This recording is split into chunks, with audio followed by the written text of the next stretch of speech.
హల్లెలూయా. దేవుని స్తోత్రం. అందరికీ వందనాలు. చిన్న ప్రార్థన చేసుకుని ముందుకెళ్తాం. పరిశుద్ధ యేసయ్యా, నీ కృపా ప్రేమను బట్టి స్తోత్రం. ఈ సమయాన్ని బట్టి నీ కొందాలు నీ సన్నిధికి వచ్చాం. శక్తి చేత కాదు, బలం చేత కాదు, నీ ఆత్మ ద్వారా నడిపించండి. పరిశుద్ధాత్మరాజా, మన ఇద్దరం కలిసి సైనామాను కనపడదాం. యేసు నామములో ఆమేన్. Thank you. స్తోత్రం. అందరికీ వందనాలు, స్వాగతం. Jesus bless you. ఆమేన్. వాక్యాన్ని ధ్యానించుకోవడానికి ముందుకు వెళ్దాం. ప్రియులరా, గ్రంథాన్ని పరిశీలించుకుంటుంటే ప్రార్థన విశ్వాసాల్లో ఉన్నటువంటి ప్రత్యేకత మనకి ఒక స్పెషల్ కోణంలో చూడాలి అనే ఆలోచనలో వచ్చిన భాగంగా దీన్ని ఈరోజు మనం పరిశీలించుకుందాం. ఇక్కడ మొదటి రాజులు 18వ అధ్యాయం 41 నుంచి 45 వరకు మనం పరిశీలించుకుంటే అక్కడ కొన్ని మాటలు ఉన్నాయి. దానిలో కొన్ని మాటలు మనం పరిశీలన చేద్దాం. ఇక్కడ ఏలియా గారు వర్షం రావాలని ప్రార్థన చేశారు. చేసి 41వ వచనంలో అంటున్నాడు ఆయన, పిమ్మటి ఏలియా, విస్తారమైన వర్షం వచ్చినట్లుగా ధ్వని పుట్టుచున్నది, నీవు పోయి భోజనం చేయమని ఆహాబుతో చెప్పాను. ఆహాబు భోజనము చేయబోయాను, కానీ చేయలే. ఎందుకంటే నువ్వు భోజనం చేయి అన్నాడు ఆహాబుని.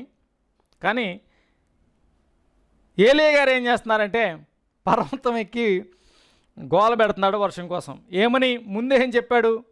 41వ వచనంలో చూస్తే, విస్తారమైన వర్షం వస్తూ ఉన్నట్టు నాకు ధ్వని వినపడుతుంది అన్నాడు.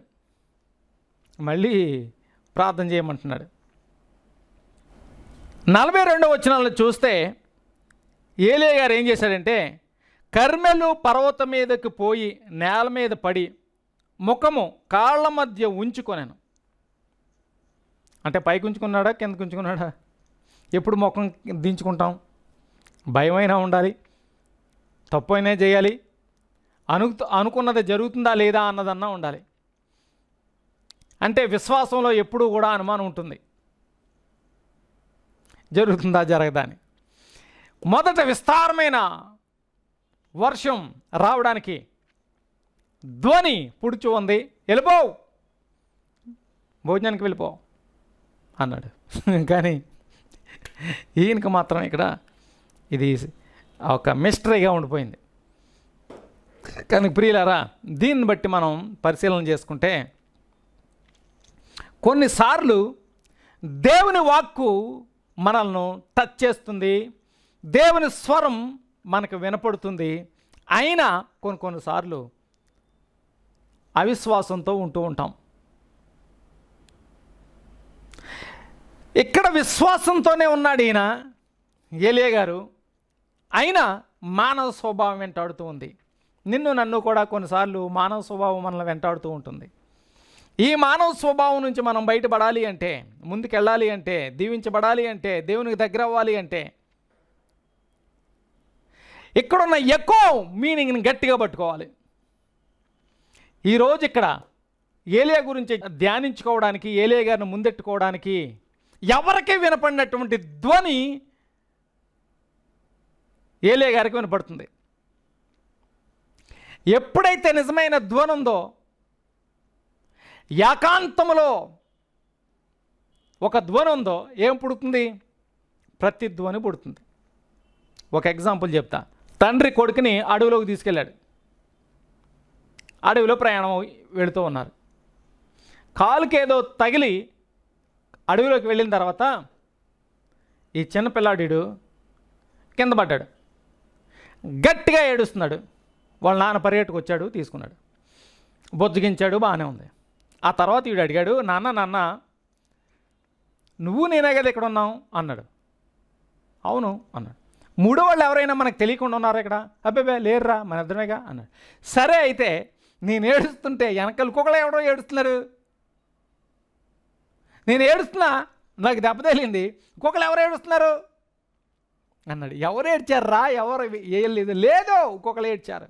అంటే సైలెన్స్గా ఉన్నప్పుడు అటువంటి అడుగు ప్రాంతాల్లో మనం గట్టిగా ఏడ్చినా, గట్టిగా మాట్లాడినా అక్కడ ధ్వనికి ప్రతిధ్వని పుడుతుంది. ధ్వనికి ప్రతిధ్వని పుడుతుంది. అదే రకంగా దేవునితో నిజమైనటువంటి ధ్వని నువ్వు చేస్తే, వీడు కుర్రాడు ఏడ్చాడు, యాక్షన్తో ఏడ్చాడా, నిజంగా ఏడ్చాడా? దెబ్బతగిలిన కాబట్టి ఏడ్చాడు, నిజంగానే ఏడ్చాడు. నువ్వు నిజంగా మొర్ర పెడితే దేవుని యొక్క స్వరం నీకు వినపడుతుంది. అది మిగతా వాళ్ళకి అర్థం కాకపోవచ్చు, అర్థం కావాల్సినటువంటి అవసరం కూడా లేదు. ఎందుకంటే నీకు వినపడే ధ్వని నీదే,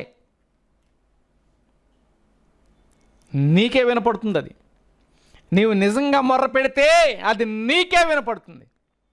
అప్పుడు విశ్వాసం నీలోనే పుడుతుంది, బయట వాళ్ళకి అర్థం కాదే, ఏం జరుగుతుంది ఏంది అనే మానవ స్వభావం బయటకు వస్తుంది. కానీ నిజంగా అది జరిగి తీరుతుంది. ఆమెన్, హల్లెలూయా. శక్తి చేత కాదు, బలం చేత కాదు, దేవుని ఆత్మ ద్వారా నిన్ను నన్ను దేవాతి దేవుడు నడుపును గాక. హల్లెలూయా. కనుక చూస్తే ప్రియులారా, ఏలియా గారికి కూడా ఒక ధ్వని వినపడుతుంది, పక్కనున్న ఆహాబుకి వినపడడంలే. కనుక మన ప్రసంగాంశం ధ్వని, ప్రతిధ్వని. హల్లెలూయా.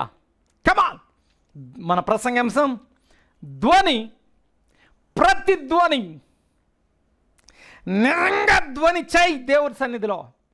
నీ సంఘం గురించి, నీ గురించి, నీ కోరికల గురించి, నీ ఆశల గురించి, దానికి తోడు పవిత్రత గురించి, నమ్మకత్వం కోసం, వాక్య సత్యాల్లో నిలబడటం కోసం ధ్వని చేయి. ప్రతిధ్వని నీ దగ్గరకు వస్తుంది. ఆమెన్. ఆ ప్రతిధ్వని నా దగ్గరకు వచ్చినగాక, ఆయా విషయాల్లో నీ దగ్గరకు వచ్చినగాక. ధ్వని, ప్రతిధ్వని. నువ్వు నిజంగా మొర్ర పెడితే, ఇప్పుడు అడవిలో గట్టిగా అరిచామనుకోండి, మరలా దానికి ఎక్కువ మీనింగ్ మనకు వస్తుంది. ఇంకొకళ్ళు ఎవరో అరిచినట్టు, అయ్యి రాకట్లా అంటే అది మారుతుందా? కుదురుతుందా? కుదరదు. అదే రకంగా నిజంగా నువ్వు మొర్ర పెడితే, ఆటోమేటిక్గా ప్రతిధ్వని వస్తుంది. ఎందుకంటే సర్వ సృష్టిలో దేవాతి దేవుడికి అసాధ్యమైనది ఏది లేదు సెకండ్లో. అందుకే ఆయన అన్నాడు, విననేరకు ఉండినట్లు నా చెవులు మందం కాలే. కొన్నిసార్లు మనం ఏమనుకుంటాం, నా ప్రార్థనకి జవాబు రావట్లే. ఎక్కడున్నావు? ఎక్కడుంటాడు? ఎక్కడుండాలి? నువ్వు ఎక్కడ ఉండాలో అక్కడ ఉంటున్నావా? నువ్వేం చేయాలో చేస్తున్నావా? That is more important. హల్లెలూయా. కనుక దేవుని సన్నిధిలో కరెక్ట్గా ధ్వని చేయి. ప్రతిధ్వని నువ్వు వద్దన్నా నీ దగ్గరికి వస్తుంది. ధ్వని చేస్తే ప్రతిధ్వని ముందు వస్తుందా? ప్రతిధ్వని చేస్తే ధ్వని ముందు వస్తుందా? అసలు ముందు ప్రతిధ్వని చేయడానికి అవకాశం లేదు. ధ్వని చేస్తే ఆటోమేటిక్గా ప్రతిధ్వని వస్తుంది. నీవు ఉండాల్సిన రీతిలో ఉండి మొర్ర పెడితే ఆటోమేటిక్గా ప్రతిధ్వని వస్తుంది. దేవుని దగ్గర నుంచి జవాబు వస్తుంది. దేవుడు నీతో మాట్లాడతాడు. అది నీకే తెలుస్తుంది. అది నీకు ధైర్యాన్ని ఇస్తుంది, అది నీకు శక్తిని ఇస్తుంది, అది నీకు హోప్, ఒక నిరీక్షణ ఇస్తుంది. హల్లెలూయా. ఎవడికి అర్థం కాలే ఇక్కడ ఏలియా గురించి, కానీ ఎవడికి అర్థం అవ్వకపోతే నాకేంటి, ఈయన కనపడింది అనుకుంటున్నాడు. ఒక్కొక్కసారి నీకు వినపడినా అనుమానాలు ఉండడం, ఏంటనుకోవడం సహజం. కానీ నువ్వు నిజంగా ధ్వని చేస్తే ప్రతిధ్వనిని శంకించాల్సిన అవసరం లేదు, ప్రతిధ్వనిని అనుమానించాల్సినటువంటి పని లేదు. కనుక దేవుణ్ణి అనుమానించాల్సిన అవసరం లేదు. ఇక్కడ ఏం చేశాడో కొన్ని మార్లు చూద్దాం. చూడండి, ఏలియా గారు 43వ వచనం 18వ అధ్యాయం మొదటి రోజుల్లో చూస్తే, నేల మీద పడి మోకాళ్ళ మధ్య తల ఉంచుకుని, అయ్యా చెప్పాను, నాకు వినపడుతుంది, నాకు తెలుస్తుంది అని పని జరిగే వరకు మొరపెడుతూ ఉన్నాడు. తర్వాత దాసుని పిలిచాడు 43వ వచనంలో. తర్వాత అతడు తన దాసుని పిలిచి, నీవు పైకి పోయి సముద్రం వైపు చూడు అన్నాడు. పైకి పోయి సముద్రం వైపు చూడు అంటే వాడేం చేశాడు? బాగా అర్థం చేసుకున్నాడు. మంచి దాసుడు, దేవుడి స్తోత్రం. అందుకని దైవజనుడు చెప్పింది కరెక్ట్గా అర్థం చేసుకోవాలి, తల్లిదండ్రులు చెప్పేది కరెక్ట్గా అర్థం చేసుకోవాలి, పెద్దలు చెప్పింది కరెక్ట్గా అర్థం చేసుకోవాలి, పిల్లలు చెప్పింది పెద్దవాళ్ళు కూడా కరెక్ట్గా అర్థం చేసుకోవాలి. హల్లెలూయా. రెండు వైపులా బాబా. హల్లెలూయా. చూస్తే సముద్రం వైపు చూడగా వాడు మెరక ఎక్కి ఇక్కడ గురువు గారు ఏం చెప్పారు? నీవు పైకి పోయి సముద్రం వైపు చూడగా అంటే వాడు మెరక ఎక్కి పారజూచినం, ఏం కనపడలేదు అన్నాడు. ఈ రకంగా 7 సార్లు చూడమన్నాడు.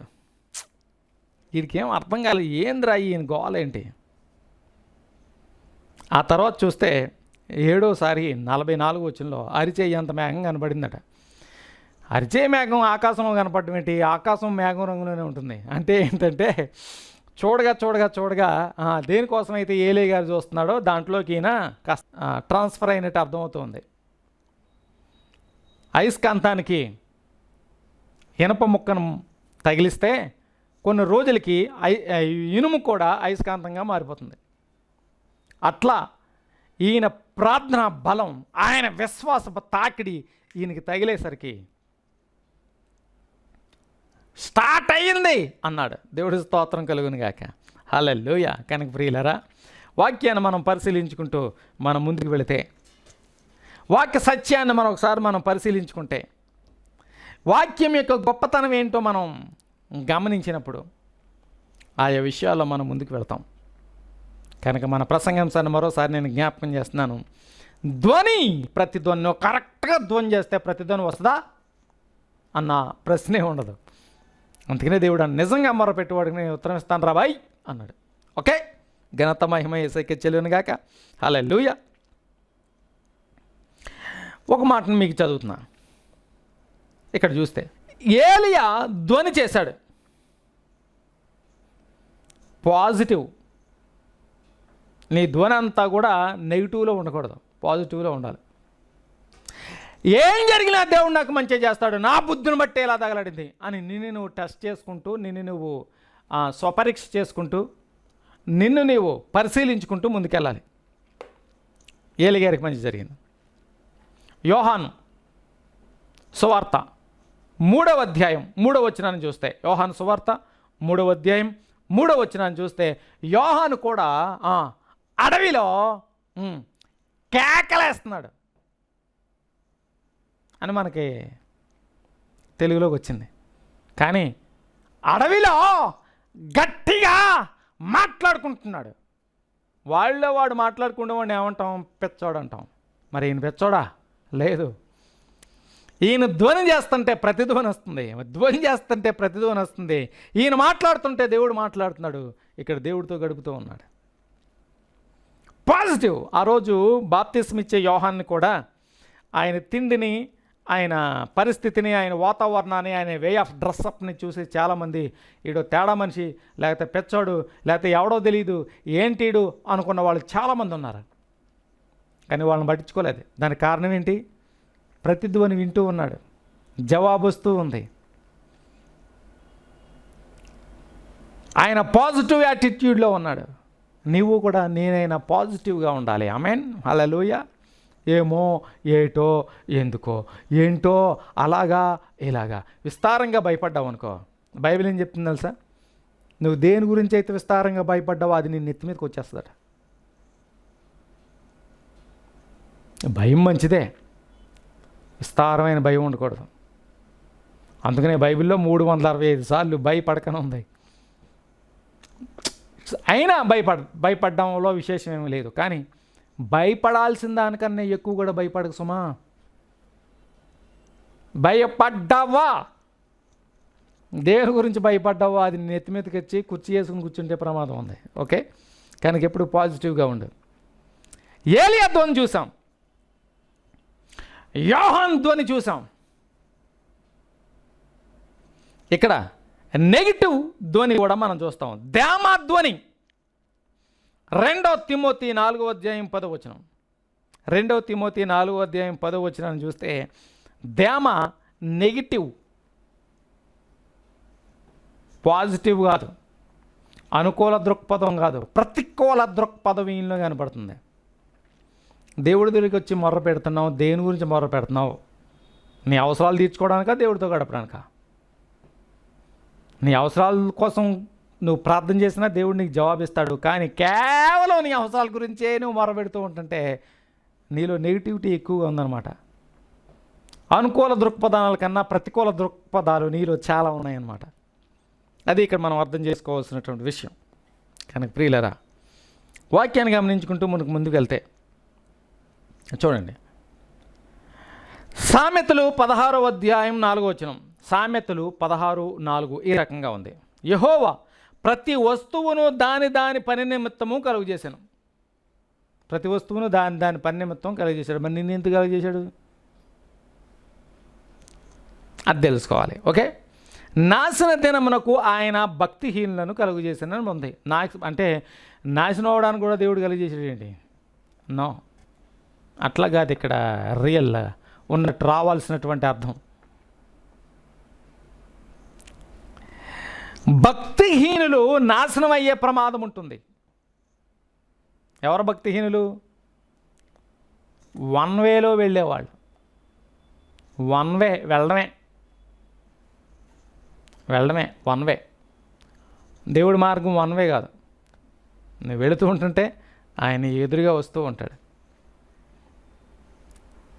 Holi Spirit will encounter you, God will encounter you, ఆమేన్. Angels will encounter you. హల్లెలూయా. కనుక ప్రియులారా, వాక్య సత్యాన్ని ఎప్పుడు కూడా మనం విడిచిపెట్టకుండా ముందుకి వెళ్ళాల్సినటువంటి అవసరం ఎక్కువగా ఉంది. అందుకనే బైబిల్ ఏం చెప్తుందంటే, బైబిల్ సత్యాలు కొన్ని మనకిష్టం ఉండవు, నీకు నాకు కాదు ఎవరికైనా. ఒక భాషను చెప్తున్నా, ప్రతిధ్వని ఎప్పుడు నీకు వస్తూనే ఉంటుంది. కమాన్ ప్రతిధ్వని రావడం కాదు, వస్తూనే ఎప్పుడు ఉంటుంది అన్న సత్యాన్ని చూస్తే ఒక మాట మీకు నేను చెప్తున్నా. 1 పేతురు 4వ అధ్యాయం 8వ వచనం. 1 పేతురు 4వ అధ్యాయం 8వ వచనం. మిక్కుటమైన ప్రేమ గలవారై ఉండుడి. ఏ ప్రేమ?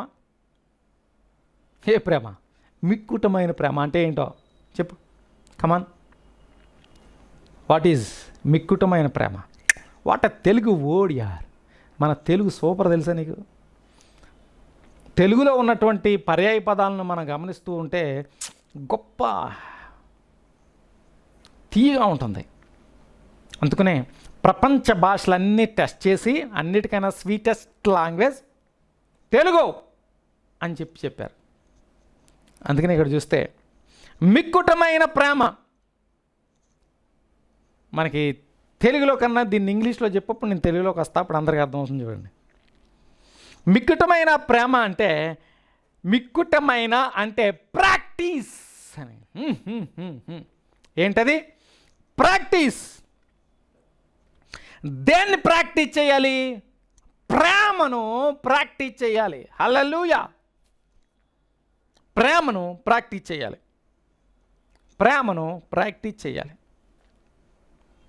6 ప్యాక్ ప్రాక్టీస్ చేస్తే వస్తుంది. దేవుణ్ణి ప్రేమించడం ప్రాక్టీస్ చేస్తే వస్తుంది. నీవు చేయాలనుకుంటే చేయలేకపోతూ ఉంటే కొద్దిగా ప్రాక్టీస్ చేస్తే వస్తుంది. హల్లెలూయా. కనుక ప్రియులారా, ప్రాక్టీస్ చాలా ముఖ్యం. దేవుణ్ణి ప్రేమించడం ప్రాక్టీస్ చేయి. గుడ్ లవ్,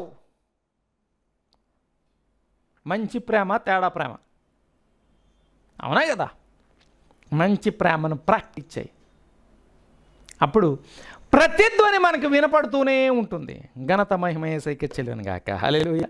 ప్రతిధ్వని మనకి వినపడుతూనే ఉంటుంది. వెన్ మంచి ప్రేమను సాధన చేస్తూ ఉన్నప్పుడు ఎంతకాలం చేయాలి బాబా? నువ్వు ఎంతకాలం పోతావు ఎవడో తెలుసు. చేయి, మంచి ప్రేమను సాధన చేయి. ఇది కారణం, నీవు దేవునిలో ఎదగడానికి, దేవుని స్వరం నీకు వినపడడానికి, దేవుని దగ్గర నువ్వు మొర్ర పెడితే ప్రతిధ్వని నీ దగ్గరికి రావడానికి ఎప్పుడు అవకాశం ఉంటుంది. ఘనత మహిమ యేసుకే చెల్లును గాక. హల్లెలూయా. కనుక ప్రియులారా, ఏలియా ధ్వని ఉపవాసము, నిరీక్షణలు చూపిస్తూ ఉంది. యోహాను ధ్వని సిద్ధపాటు, సరళాన్ని చూపిస్తుంది.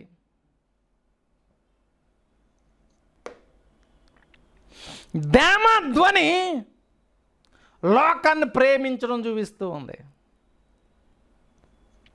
లోకాన్ని బాగా ప్రేమిస్తున్నావా? ఆదివారం వస్తాయి కూడా సరిగా సన్నిధిలో ఉండవు. సర్లే, అందులో ఇప్పుడు లైవ్లో వచ్చినాయి, తర్వాత చూద్దాం అదే దాన్ని.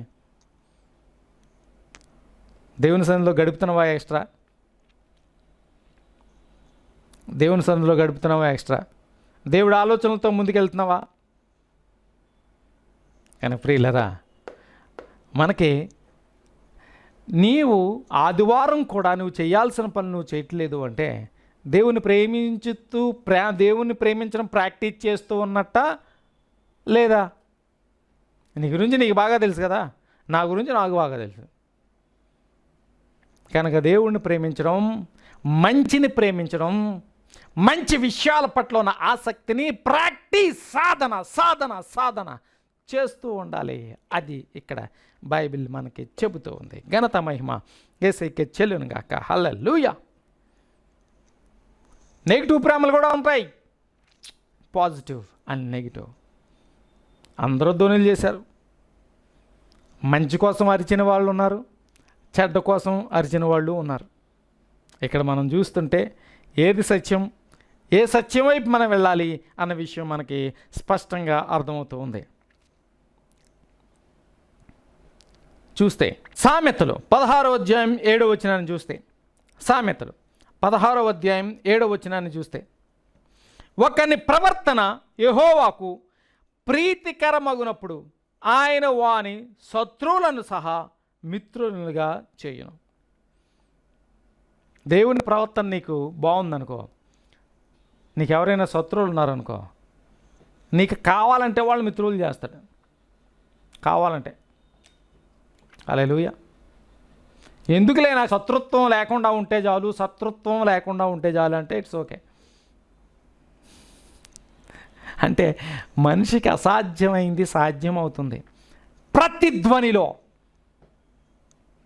ఎవరికి వినపడలే, ఏలియాకి మాత్రం వినపడింది. విస్తారమైన వర్షం వస్తుందయ్యా, చాలా ధ్వని వినపడుతుంది, పెద్ద ధ్వని వినపడుతుంది. ఎవరికి వినపడుతుంది? ఎవరికి వినపట్లే. కానీ ఎవరికి వినపడుతుంది? ఏలియా గారికి వినపడుతుంది. కారణం ఎవరు? నిజంగా మొరపెట్టే వ్యక్తి ఎవరు? ఏలియా, ఇక్కడ ఆహాబు కాదు. కనుక నిజంగా మొరపెట్టు. నిజంగా మొరబెట్టి కనుక డూప్లికేట్కి మొరబెట్టడానికి తేడా ఏంటండి? నిజంగా మొరబెడితే అవసరం ఉన్నా లేకపోయినా ఒకలా దేవుని సన్నిధిలో గడుపుతాం. డూప్లికేట్ అయితే అవసరం వచ్చిందా దేవుడి కాళ్ళు పట్టుకోదనం, పని అయిపోయిందా కాళ్ళు ఉచ్చుకు లాగేస్తాం. ఓకే. కనుక మన ధ్వని కరెక్ట్ అయింది అయినప్పుడు, నీవు నిజంగా మొరపెడితే ఎవరికి వినపడింది నీకు వినపడుతుంది. అందుకనే భక్తుడు ఈ రకంగా చెప్పాడు. మొదట పేతురు 1వ అధ్యాయం 12వ వచనాన్ని చూస్తే, మొదట పేతురు 1వ అధ్యాయం 12వ వచనం, దేవదూతలు ఈ కార్యమును తొంగి చూడగోరుచూ ఉన్నారు. ఏ కార్యాన్ని? ప్రతిధ్వనిని బాబా. ఏంది? ఒక విశ్వాసి నిజంగా మొర్ర పెడితే, ఒక స్కేల్కి నిలబడితే ఆత్మీయ జీవితం, మన నేచర్, మన స్వభావం మారితే, చూడండి మొదటి మాట లోకంలో చూస్తే, ఎలుకతోలు తెచ్చి ఎంత ఉతికినానట దాని స్వభావం అంతే అని ఒక పోవేర్ మనకుంది కదా. స్వభావం, నీ స్వభావం నీకు తెలుసు. గతానికి ఇప్పటికి ఏదైనా మార్పు ఉందా? మార్పు వచ్చింది, అభివృద్ధి చెందుతూ ఉందా? అది మనకి చాలా ముఖ్యం. ఘనత మహిమ యేసయ్యకే చెల్లును గాక. ఆమేన్. దేవదూతలు ఈ కార్యమును తొంగి చూడాలనుకుంటున్నారు. ఒక వ్యక్తి దేని తొంగి చూడాలనుకుంటాడు? చూడొద్దు అంటే తొంగి చూస్తాడు, రాకూడదు అంటే తొంగి చూస్తాడు, కనపడకపోతుంటే తొంగి చూస్తాడు, పర్మిషన్ లేకపోతే దూరం నుంచి తొంగి చూస్తాడు. దేవదూతలు నీకు జరగబోయే మేలు నిమిత్తం ఎదురు చూస్తున్నాయి. వావ్, గ్రేట్, హల్లెలూయా. కనుక ఇక్కడ సత్యాన్ని మనం గమనించుకున్నప్పుడు మనకు చాలా హ్యాపీగా ఉంటుంది.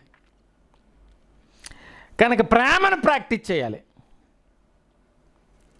ప్రేమను ప్రాక్టీస్ చేయంటే ఇంకొక ఆయన ఈయన భార్యని కాకుండా ఇంకొకళ్ళని ప్రాక్టీస్ చేస్తున్నాడు. ఏంది నీకు ఈ కర్మ అని అడిగితే ఆవిడ నన్ను ప్రేమించట్లేదు అంటున్నాడు. నిన్ను ఒకరు ప్రేమిస్తే నువ్వు ప్రేమించేది ప్రేమ కాదు కదా. అందుకని నిన్ను ప్రాక్టీస్ చేయమంటున్నాడు. ఘనత మహిమ యేసయ్యకే చెల్లును గాక. కొన్ని మనం రియల్ మీనింగ్స్ని మనం మర్చిపోతాం, వాస్తవాన్ని మర్చిపోతాం. మర్చిపోవడం కాదు, దాని గురించి తెలుసుకోవడానికి మనకు ఇంట్రెస్ట్ ఉండదు. ఎందుకురా అంటే నీ కండ కావరం లేదా నీ యొక్క డాష్ డాష్ డాష్ డాష్ దేవునికి లోబడినటువంటి స్థితి, నీకు నచ్చినట్టు ఉండే నీ ఆలోచన విధానం, దానివలన నీవు దేవుళ్ళలో ఉన్న తృప్తి లేనటువంటి పరిస్థితులే ఉంటాయి. నీ గురించి నీకు తెలుసు, నీ గురించి నీకు తెలుసు. ఘనత మహిమ యేసయ్యకే చెల్లును గాక. ఆమేన్. కొన్ని మాటల్ని మనం ఇంకా బైబిల్లో ఇంకా సమయం ఉంది కనుక మనం చూసుకుంటే, ఈ లోకంలో నీకు ఏ సమస్య వచ్చినా 4 రకాలైన సమస్యలే ఉంటాయి. ఏ సమస్య వచ్చినా it will come under these 4. మనం యేసయ్య దానికి ఉదాహరణ. శ్రమ వచ్చినప్పుడు ఖచ్చితంగా నువ్వు మొరబెడతావు, ఇట్స్ ఓకే. ఎందుకురా అంటే దేవుని గురించి గొప్పతనం తెలుసు. రానప్పుడు మొర్ర పెట్టకపోయినా కరెక్ట్గా ఉండు. బాధ లేనప్పుడు మొర్ర ఎక్కడ వస్తుంది? పోనీ బయట వాళ్ళ కోసం కొంత మొర్రబెట్టు, జీవితం కరెక్ట్గా ఉంచు, నీ క్యారెక్టర్ కరెక్ట్గా ఉన్నాయి, దాన్ని ప్రాక్టీస్ చేయి. ఆమేన్. కనుక ప్రియులరా, యేసయ్యను కూడా మనం పరిశీలించుకుంటే, యేసయ్యను కూడా మనం పరిశీలించుకుంటే ఆయనకి కూడా చాలా సమస్యలు వచ్చాయి. చాలా చాలా చాలా సమస్యలు వచ్చాయి. కొంతమంది యవ్వనస్తులు ముసలవారి తత్వాలను కలిగి ఉండడం కూడా కనపడుతుంది. దాని గురించి ఒక మాట చెప్తున్నాను. An young idler and old beggar. బద్ధకస్తుడైన యవ్వనస్తుడు ముసల లక్షణాలని కలిగి ఉన్నవాడు. బద్ధకస్తుడైన యవ్వనస్తుడు. యవ్వనంలో ఎక్కడికి వెళ్ళాలంటే అక్కడ వెళ్ళచ్చు, నీ యొక్క హెల్త్ కోఆపరేట్ చేస్తుంది, అన్నీ బాగుంటాయి. ఏ 60లో పడిన తర్వాత ఏం చేస్తావు బాబా? కనుక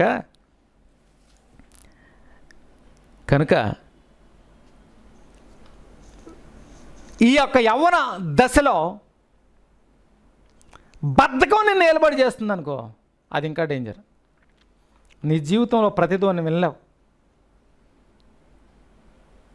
ఏదో టైంలో కనీసం కనీసం 4 గంటలు 5-6 గంటలు కూర్చుని లేకుండా ఎప్పుడైనా ప్రార్థన చేస్తున్నావా?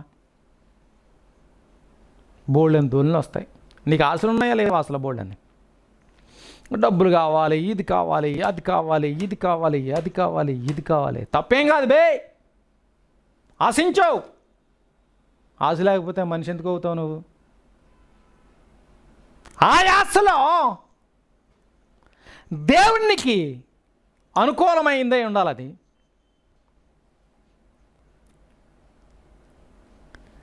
కారణం ఏంట్రా అంటే ఈ లోకంలో అంత నటన, అది గతిస్తుంది అని చెప్పాడు కదా. కనుక ఇక్కడ చూస్తే యేసయ్య ప్రాబ్లంలో నుంచి మనకొచ్చే ప్రాబ్లంని దాన్ని రిఫ్లెక్ట్ చేసుకుని మనం చూద్దాం ధ్వని ప్రతిధ్వనిలో.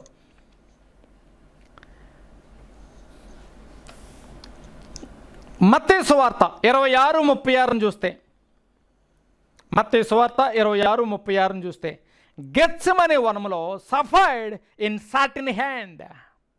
సాతాను చేతిలో శ్రమను ఉందాడు. సాతానుగాడు కూడా నిన్ను శోధిస్తాడు. సాతానుగాడు కూడా నీకు శ్రమనిస్తాడు. కొన్నిసార్లు మనం తప్పు చేసి కూడా వాడి మీద పెట్టేస్తాం. సాతానుగాడు ఎలా చేస్తున్నాడు, ఎందుకు గుళ్ళోకి రావట్లేదు అయ్యా అంటే, సాతానుగాడు రానివ్వట్లేదండి. ప్రార్థన చేస్తున్నావా అంటే, సాతానుగాడు ప్రార్థన చేయనట్లేదు. సాతాను గారు తిన్నెత్తనడా? 3 పూటలు కాదు 5 పూటలన్నా తినేస్తావు. ఓకే, దాన్ని మనం గమనించుకోవాలి. కనుక ప్రియులారా, సాతాను నిన్ను శోధిస్తాడు. అక్కడ కూడా నీకు ప్రతిధ్వని కావాలి. నీ ధ్వనికి ప్రతిధ్వని వచ్చినప్పుడు సాటిన్ విల్ ఫ్లీ, వాడు పారిపోతాడు. రెండవ బాధ, రెండవ సమస్య, రెండవ శోధన యేసయ్యనే మనం చూసుకుంటే యోహాను సువార్త 19:13, యోహాను సువార్త 19:13 చూస్తే సఫర్డ్ ఇన్ సిన్నర్స్ హ్యాండ్, పాపుల చేతిలో శ్రమను ఉందాడు. అంటే లోకస్తుల చేతిలో. లోకస్తుల నుంచి కూడా నీకు ఇబ్బందులు వస్తాయి. నువ్వు మంచి చేస్తుంటే వాడు ఎవడో అర్థం చేసుకోడు. మంచికెళ్తే చెడు వస్తుందండి అన్నది ఎప్పుడైనా నీకు ఎదురైందా? ఎదురవుతాయి. ఓకే, పక్కన పడాయి. మరీ పర్సనల్గా తీసుకోకు. సింపుల్గా నన్ను వదిలేయడం కూడా నువ్వు అలవాటు చేసుకోవాలి. దేవుడిని సాధన చేస్తూ ఉంటుంటే, నిజమైన ప్రేమను, మంచి ప్రేమను, దేవుడు ఇచ్చినటువంటి ప్రేమను సాధన చేస్తూ ఉంటుంటే, దేవుడు ఇచ్చిన నిజమైన విశ్వాసాన్ని సాధన చేస్తూ ఉంటుంటే, ఆత్మీయ జీవితం నీ జీవితంలో సాధన అవుతూ ఉంటుంటే, ఇవన్నీ మనకి అనుదినం జరుగుతూ ఉంటుంటాయి. కానీ ప్రియులరా, ఏ శ్రమ వచ్చినా 4 రకాలే. యేసయ్యకి కూడా అదే వచ్చింది. మొదటిది దుష్టుడి చేతిలో నుంచి, రెండవది లోకస్తుల చేతిలో నుండి, మూడవది యోహాను సువార్త 19:17, యోహాను సువార్త 19:17. ఇది ఎంత గొప్పవడం కాదు ఈ శ్రమ రావడానికి యేసయ్యకి వచ్చింది అంటే, suffered in sovereign hand of God, దేవుని చేతిలోనే ఆయన శ్రమను అనుభవించవలసి వచ్చింది. 3 చెప్పాను. మూడోది కొంచెం వివరించుకుని 4వది చెప్పడానికి ముందుకు వెళ్దాం. తన కుమారుని ఎంతో ప్రేమించి లోకానికి పంపినవని ఉంది. కానీ ప్రేమించిన వానికి చివరికి వచ్చేసరికి ఏమొచ్చింది? శ్రమ వచ్చింది, యాతన వచ్చింది, మహారోదన వచ్చింది, మరణం వచ్చింది. కొన్నిసార్లు నీకు శ్రమ ఎందుకు వస్తుందని నువ్వు అనుకుంటున్నావా? కొన్నిసార్లు నా జీవితంలో ఏంటిది అనుకుంటున్నావా? కొన్నిసార్లు నాకు తృప్తి లేదేంటి అని అనుకుంటూ ఉన్నావా? దేవుడు నిన్ను ప్రేమిస్తూ ఉన్నాడు. నిన్ను ఆత్మీయ జీవితంలో పై మెట్లు ఎక్కించాలని ఆశపడుతున్నాడు. నువ్వు మాత్రం ఎక్కాలని ఆయన ఆశపడుచూ ఉన్నాడు. ఎక్కడో యోబు లాంటి వాడిని మనం చూస్తాం, యేసయ్య లాంటి వాళ్ళని మనం చూస్తాం. ఈ మూడవ సఫరింగ్ ఎవరికైతే వచ్చిందో వాళ్ళు మించిన వాళ్ళు ఎవడో ఉండడు. ఏ శ్రమ వచ్చినా 4 రకాలని చెప్పాను, 3 చెప్పాను. ఒకటి దుష్టుని చేతిలో, రెండవది పాపుల చేతిలో, మూడవది దేవుడు కొన్నిసార్లు టెస్ట్ చేస్తాడు కానీ శోధించడు. సుమా, ఎప్పుడైనా సరే దేవుడు శోధిస్తున్నాడు అని అనొద్దు. దేవుడు శోధించడు. నేను టెస్ట్ చేయొచ్చు. నువ్వు టెస్ట్ చేస్తే ఎవరిని టెస్ట్ చేస్తారు? ఎవరికి పరీక్షలు పెడతారు? రోడ్డు మీద పోయి ఓడికి పెడతారా? 10th క్లాస్ ఎగ్జామ్స్ ఎవడికి పెట్టాడు?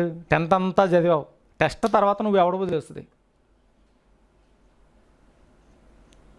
టెస్టే లేకపోతే నీ క్వాలిటీ ఏంటో ఎవడో తెలుస్తుంది. శ్రమ వచ్చినప్పుడు ఎలా ఉంటున్నావు? శ్రమ తీరిన తర్వాత ఎలా ఉంటున్నావు? మళ్ళీ బొమ్మలట చూసుకోవాలి. 4వది నేను మీకు చెప్తూ ఉన్నాను. 2 కొరింథీ 11:14, 2 కొరింథీ 11:14 ఈ రకంగా ఉంది. సాతాను వెలుగుదూత వేషము వేసుకుని మోసగిస్తాడు. సాతాను ఏం చేస్తాడు? వెలుగుదూత వేషం. దేవుళ్ళలోనే ఉంటాడు. ఉపవాసం మాండవు, లంచాలు తీసుకోవడం అస్సలు మాండవు. దేవుళ్ళలోనే ఉంటాడు. మోసాలు చేయడం మాండవు. దేవుళ్ళలోనే ఉంటాడు. క్రియలో అంతా నల్లదనమే. దేవుళ్ళలోనే ఉంటాడు. నువ్వు ఎవరు అంటే దేవుడు పెట్టిన అంటాడు. నీ పేరు ఏంటంటే బైబిల్ పేరు చెప్తాడు. లేకపోయిందంటే నేను చిన్నప్పటి నుంచి నేను ఎంతో భక్తి అండి అంటాడు. క్రియలో చూస్తే చాలా మచ్చలు కనపడతాయి. ఎంత మచ్చలంటే అమ్మో అన్నంత. ఇలా చేయడానికి కారణం ఏంటి తెలుసా? మరి నువ్వు ప్రార్థనలోనే ఉంటున్నావు కదా, దేవుడు అంటే నీకు ప్రేమే కదా, బైబిల్ కింద పడిందంటే ఇంక నీ వేదం చూడలేం కదా. మరి ఎందుకు ఇలా జరుగుతున్నాయి? వాక్యానుసారం నడవనప్పుడు వెలుగుదూతలో వేషంలో సాతానుగాడు నిన్ను శోధిస్తాడు. దీనికి మించిన దౌర్భాగ్యమైంది ఇంకేమీ లేదు. దీనికి అనేకమైన కాపర్లు చిక్కుకుంటున్నారు.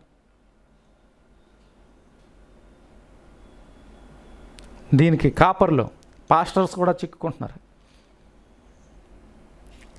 పెద్ద సంఘంగా చూపించుకోవాలి. ఎలా చూపించుకుంటాం? 10 సంఘాల్లోంచి 10 మందిని లాగేస్తాయి, 100 సంఘాల్లోంచి 200, 20,000 లాగేస్తాయి, 10,000 లాగేస్తాయి, 500 లాగేస్తాయి. వెలుగుదూత వేషం ఇది. సంఘం ఎవరి బాబుది కాదు, నీ బాబుది, నా బాబుది, ఎవరిది కాదు, దేవుడిది. దేవుడికి నచ్చినట్టే మనం కట్టాలి. విచిత్రం ఏంటంటే వాస్తవం ఈ లోకంలో కఠినంగా ఉంటుంది. వాక్యం అటువంటిది. ఇది మొదట నాకు, తర్వాత నీకు. హల్లెలూయా. కనుక ప్రియులారా, చూస్తే వెలుగుదూత మోసంలో పడితే చాలా ప్రమాదం. మోసం చేస్తూనే ఉంటాడు, లంచం పుచ్చుకుంటూనే ఉంటాడు, బ్లాక్ వ్యాపారం జరుగుతూనే ఉంటుంది. దేవుడికి నచ్చినటువంటి ఆర్థిక పరిస్థితులు, జీవితంలో ఉన్న కొన్ని గుణగణాలు జరుగుతూనే ఉంటాయి. దేవుడు మాత్రం వదలడం.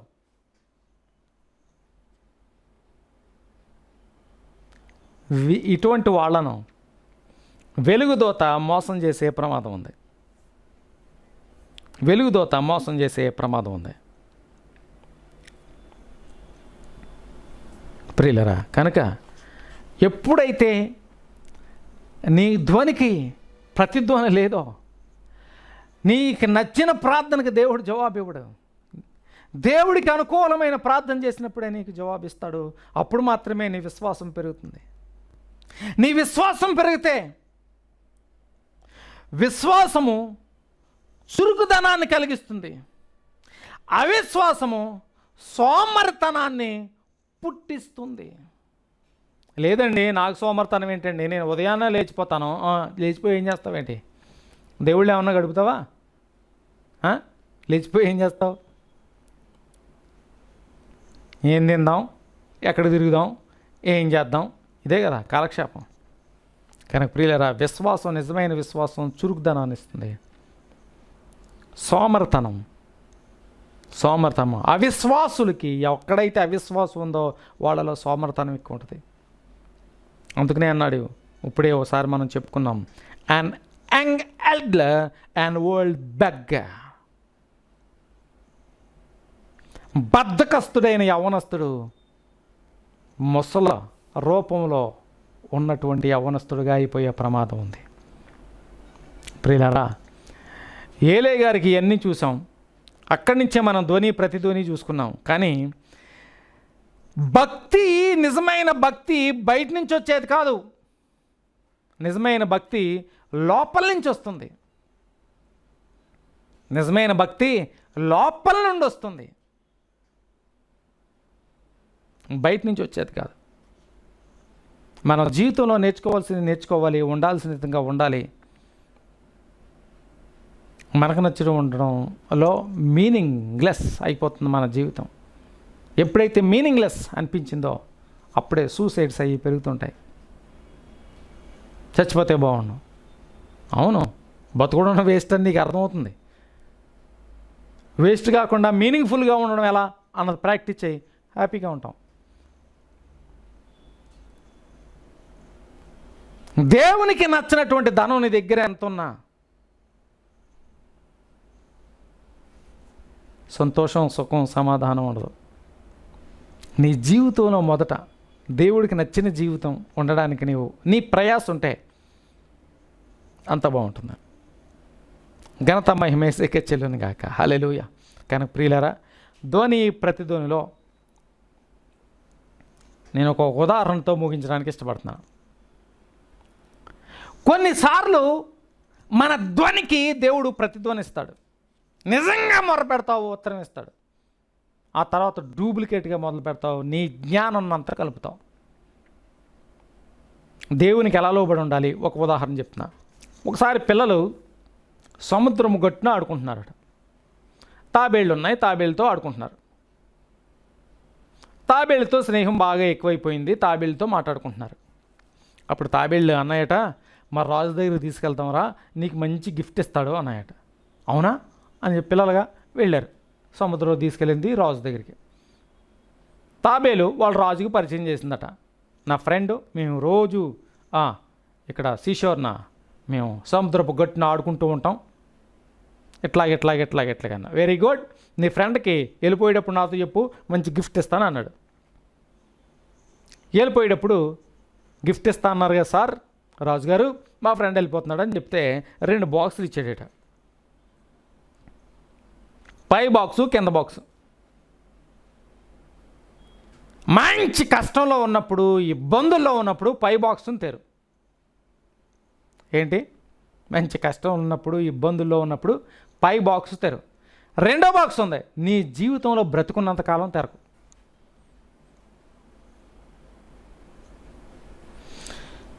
కుర్రాడు మంచి యవ్వనస్తులో వచ్చాడు, మంచిగా ఉన్నాడు, అన్నీ బాగున్నాయి. విస్తారమైన కష్టాలు వచ్చి పడ్డాయి. ఆర్థిక పరిస్థితులు, ఇంట్లో పరిస్థితులన్నీ తలకిందులైపోతాయి. సడన్గా జ్ఞాపకం వచ్చింది, అవును కదా, మన ఇంట్లో 2 పెట్టెలు ఉన్నాయి, ఏదైనా సరే ఇంక ఏ సహాయం లేనప్పుడు, ఎవరు నీకు హెల్ప్ చేసేవారు లేనప్పుడు మొదటి పెట్టిన తెరమని అప్పుడు ఇట్లా చెప్పారు కదా, ఇది చూద్దామని చెప్పి వచ్చి మొదటి పెట్టిన తీశాడు. దానికి ఒక సీక్రెట్ కోడ్, ఎంత ప్రాక్టీసు అంతా అయిన తర్వాత తీసిన వెంటనే నిండా బంగారం ఉంది. సూపర్రా, నా జీవితమే ధన్యమైపోయింది అనుకున్నాడు. నెక్స్ట్ ఏం చేస్తాడు థింక్ చేయండి. నెక్స్ట్ ఏం చేస్తాడు? ఎన్ని బాక్సులు ఉన్నాయి? 2. మొదట తీస్తే ఏముంది? ఎక్కువ ఉంది. వెంటనే ఏమనిపిస్తుంది? 2 తీయమన్నాడా వద్దన్నాడా? వద్దన్నాడా? వద్దని చెప్పాడు. మొదట తీసిన వెంటనే అనుకున్న దానికన్నా విస్తారమైన ధనం ఉంది. 2వది కూడా వెంటనే తీసేయాలి. అందులో ఇంకెంత ఉందో ఎప్పుడు దాకా ఎందుకు తీసేద్దామని చెప్పి తీశాడు. తీసిన సెకండ్లోనే ఈడు ముసలోడైపోయాడు. అంటే ఏంటి? వీడికి ఎదురుగా వచ్చినటువంటి ధనం వీడిని సుఖించడానికి అవకాశం లేకుండా పోయింది. అంటే దీనిని బట్టి ఇందులో ఉన్న మోరల్, ఇందులో ఉన్నటువంటి నీతిని మనం అర్థం చేసుకోవాల్సిన విధం ఏంటంటే, మనం వాక్యాన్ని ఎలా పాటించాలో అలా పాటించాలి. వాక్యం నీకైనా నాకైనా ఎవరికైనా ఒకటే. వాక్యం దగ్గర పెద్ద చిన్న లేదు. ఎంత పెద్ద భక్తుడైనా అట్లాగే చెక్కుతుంది, పొడుస్తుంది, చీలుస్తుంది, బాధ పెడుతుంది, అన్నీ చేస్తుంది. ఎవరికైనా ఈ వాక్యం దగ్గర ఒకటే. ఓకే, కనుక మన తెలివితేటలతో కూడా వాక్యాన్ని మనం చూస్తే ప్రతిధ్వని ఉండదు. అరుసుకోవడం అంటే సరిపోతుంది. దేమాల 3 ధ్వని, 3 గురించి చూసాం కదా. ఏలియా ధ్వని, యోహాను ధ్వని, దేమా ధ్వని. మీనింగ్ లేకుండా పోయింది దేమా ధ్వని. కానీ నీ లైఫ్ మీనింగ్తో ఉండాలి. నీ లైఫ్ సహవాసానికి ఆశీర్వాదకరంగా ఉండాలి. నీ లైఫ్ వెనకాల ఉన్న వాళ్ళకి గొప్పవాడిగా ఉండాలి. నీ ధ్వనికి ప్రతిధ్వని వస్తుందా లేదా చూసుకోవాలి. ఘనత మహిమ యేసయ్యకే చెల్లును గాక. ఆమేన్. యేసయ్యను దీవించి ఆశీర్వదించి ప్రోత్సహించును గాక. ఆమేన్. ప్రార్థన. పరిశుద్ధుడైన మా యేసయ్య, నీ కృపా ప్రేమను బట్టి స్తోత్రం. ఈ వాక్యాన్ని బట్టి నీ కొందాలు నీ సన్నిధికి వచ్చాం. శక్తి చేత కాదు, బలం చేత కాదు, మీ ఆత్మ ద్వారా నడిపించండి. మా ధ్వనులకు ప్రతిధ్వని అయినటువంటి నీ సన్నిధిలో ఉండే కృపను అనుభవించే శక్తిని దయచేయండి. అందుకనే దావీదు మహారాజు అన్నాడు, నీవే నా దాగు చోటు అన్నాడు. ఘనత మహిమ నీకే చెల్లును గాక రాజా. ఎవరిలో అయితే ఈ వాక్యాన్ని టచ్ చేసావు, వారిలో నీ జీవాన్ని నుంచి నీ కృపలో ఎదిగే ధన్యతను ప్రసాదించమని ఘనత మహిమ నీకే ఆరోపిస్తూ యేసు నామములో అడుగుచూ వేడుకొంచున్నాం తండ్రి, ఆమెన్. Thank you. దేవుడి స్తోత్రం. యేసయ్య మిమ్మల్ని దీవించును గాక. ఆమెన్.